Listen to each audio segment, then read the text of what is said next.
자, 바로 이 이전 문제를 풀고 바로 이 다음 문제를 지금 풀러 들어왔는데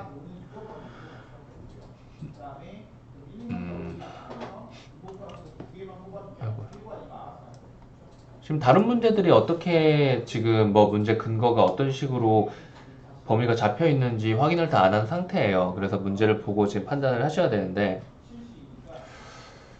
이것도 역시 적절한 거 찾는 문제고 보기가 엄청 길어 보이고 그렇기는 하지만 어찌됐건 읽어보시면 읽어볼 필요도 없죠. 문제만 봐도 되죠. 율곡과 플라톤의 견해를 비교하여 이해한 것으로 적절한 것은 이라고 물어봤어요. 이거는 뭐예요? 두 대립하는 A라는 녀석과 B라는 녀석의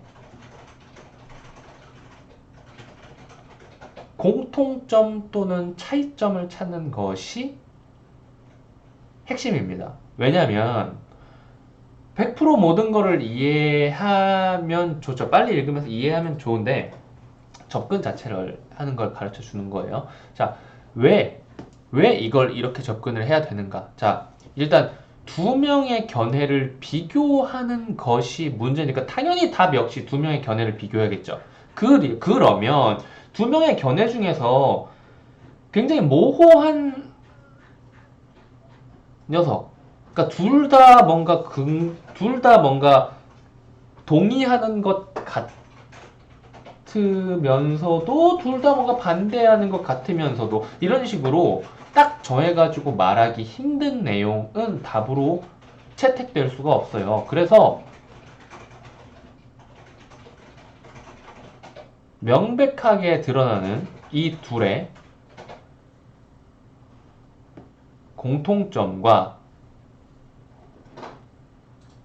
차이점을 최우선적으로 확보를 해주시는 게 중요한데 공통점이랑 차이점 두 개를 비교해보면 어떤 게 좀 더 임팩트가 있니? 두 명이 완전히 똑같아 버리면 사실 문제로 낼 가치가 없죠. 둘이 공통점도 있고 차이점도 있기 때문에 문제를 내는 거잖아. 그런 면에서 생각을 해보면 조금 더 무게를 가져줘야 되는 부분은 사실은 이 부분이에요. 어떠한 것이 있더라도, 그러니까 이게 학자뿐만이 아니에요. 이거는 그냥 모든 이런 유형의 A와 B를 비교하는 유형에 적용이 됩니다. 어떤 거냐면, 봐봐요.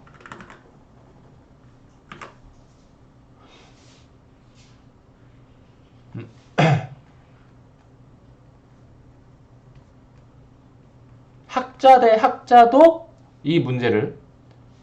이런 문제 유형에 들어갈 수가 있는 거고요. 이게 과학이나 기술 지문에도 들어가요. 어떠한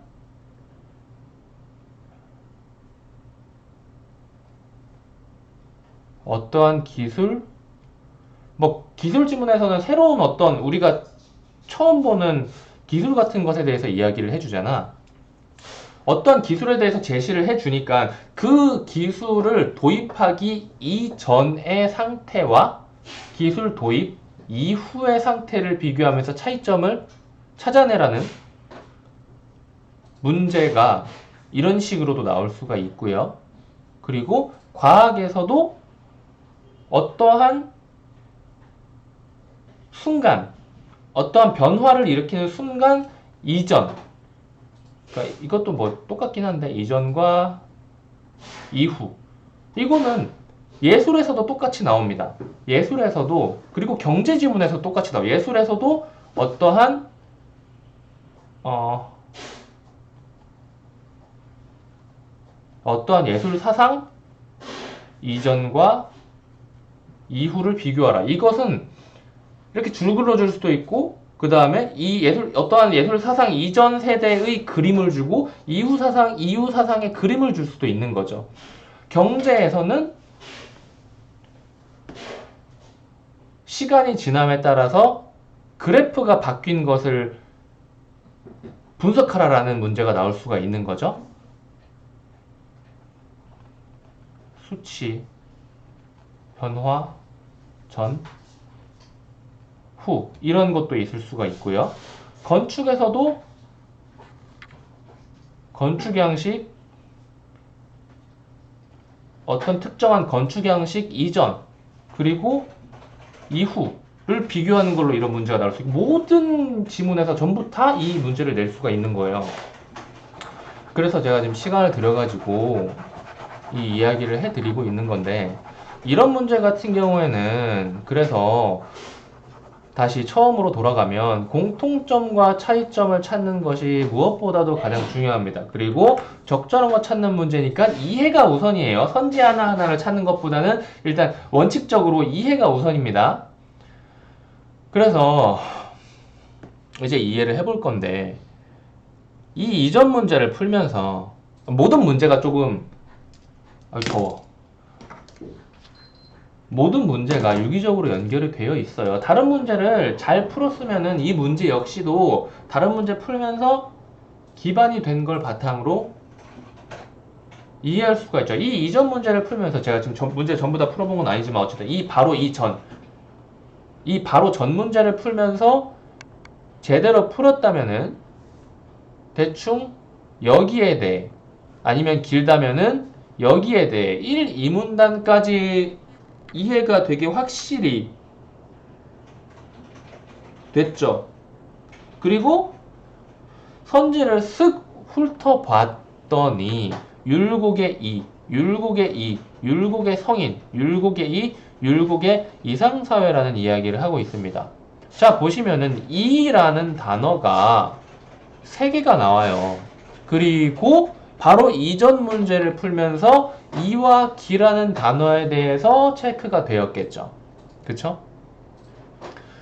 그렇다는 말은 이 문제를 가장 빠르게 5개 선지 중에 가장 많은 선지를 가장 빠르게 솎아낼 수 있는 방향은 이 이라는 단어에 대해서 다시 읽어보고 플라톤의 이 뒤에 설명과 비교를 해보는 거죠.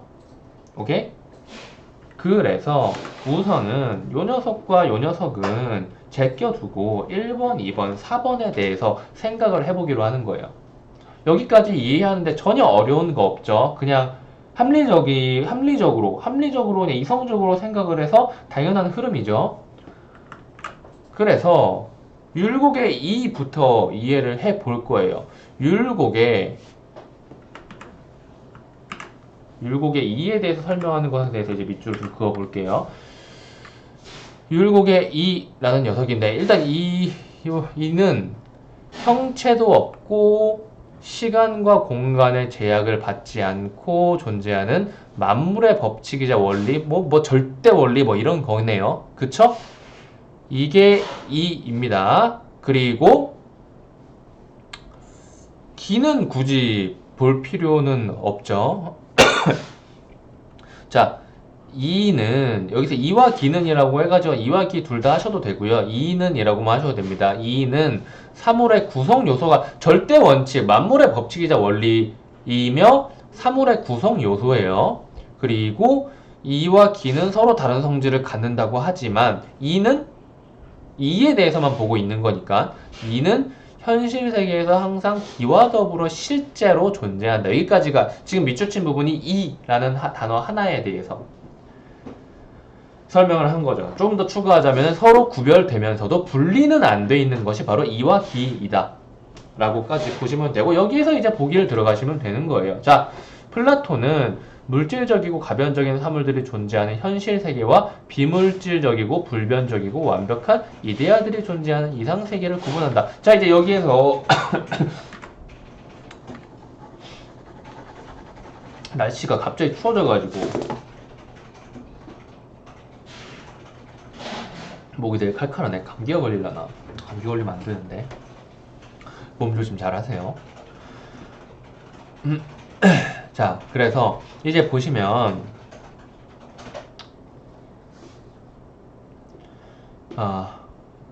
어떻게 정리를 해야 될까?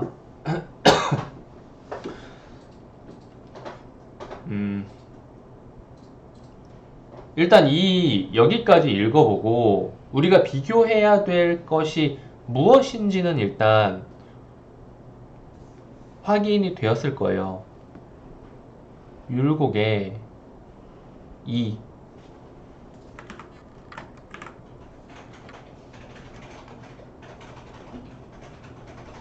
플라톤의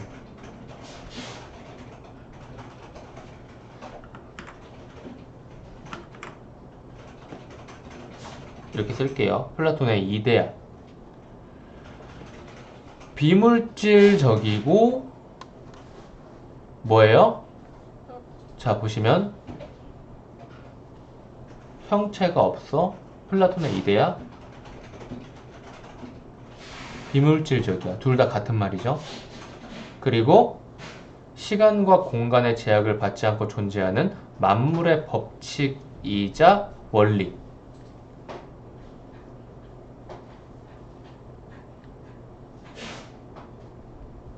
만물의 법칙. 그리고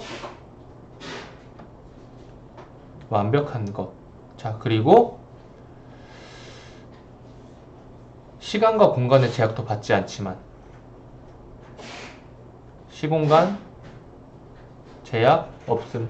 이데아 역시 시공 제한 없음. 이거는 실제로 문제 풀 때는 눈으로 보면서 하셔야 되는 거예요. 일단 제 얼굴을 좀 여기다 옮겨놓고, 자 그리고 여기까지 되게 공통점이라고 보이죠? 여기까지는 전부 다 공통점이었어요. 그러면은 이제 남은 건 뭐예요? 이 바로 아래 쳐진 밑줄에서 나올 거 아니야. 그리고 이데아는 물질로부터 떨어져 있고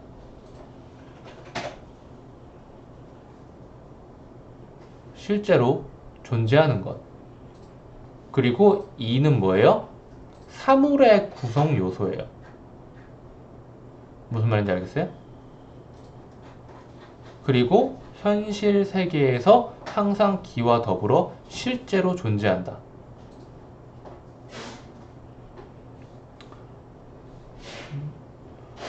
실제로 존재한다는 것도 이데아와 이의 공통점입니다. 그쵸? 이데아가 뭔지 알아요?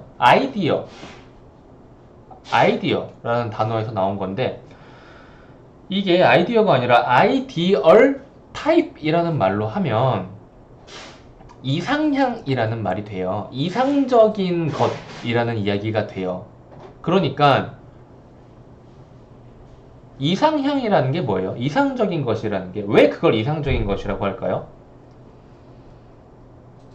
반대로 생각을 해보면 현실에 존재하지 않기 때문에 이상적인 거를 상정을 하는 거예요.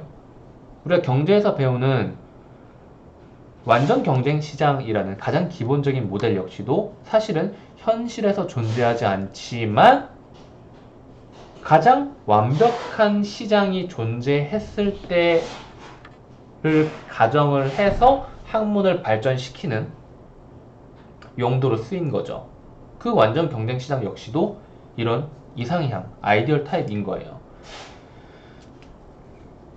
그런데 이 두 사람은 이러한 이상적이고 완벽한 것이 실제로 존재한다라고 일단 이야기를 하고 있죠. 이론의 전개를 위해서. 이건 뭐 아무튼 그 이데아라는 것이 거기에서 나온 거예요. 이상향이라는 거에서 나온 거예요. 그런데 플라톤 역시도 실제로 존재한다라는 이야기를 하면서 이론을 전개를 시키고 있죠. 이제 맨 마지막에 남은 것이 바로 이겁니다. 물질로부터 떨어져 있고 물질과 떨어져. 이는 뭐예요?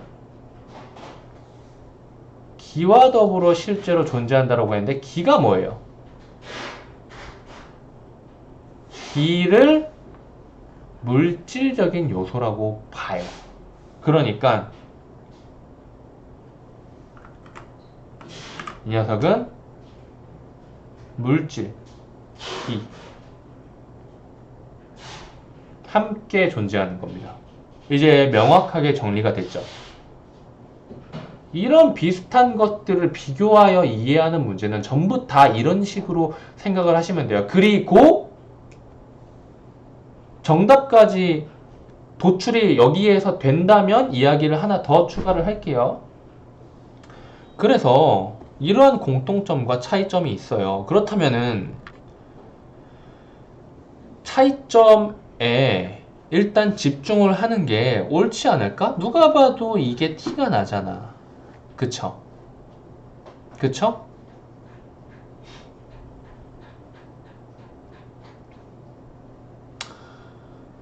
이 이야기를 하고 있는 선지를 보니까 바로 1번이에요.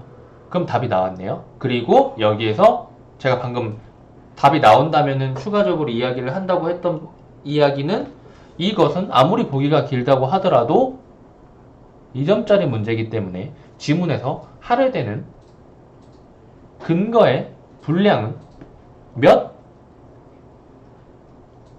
보통 1문단, 길면 보통 한 문단, 길면 두 문단이 되는 거죠. 여기서 사용된 근거는 어떻게 돼요? 2문단 하나죠.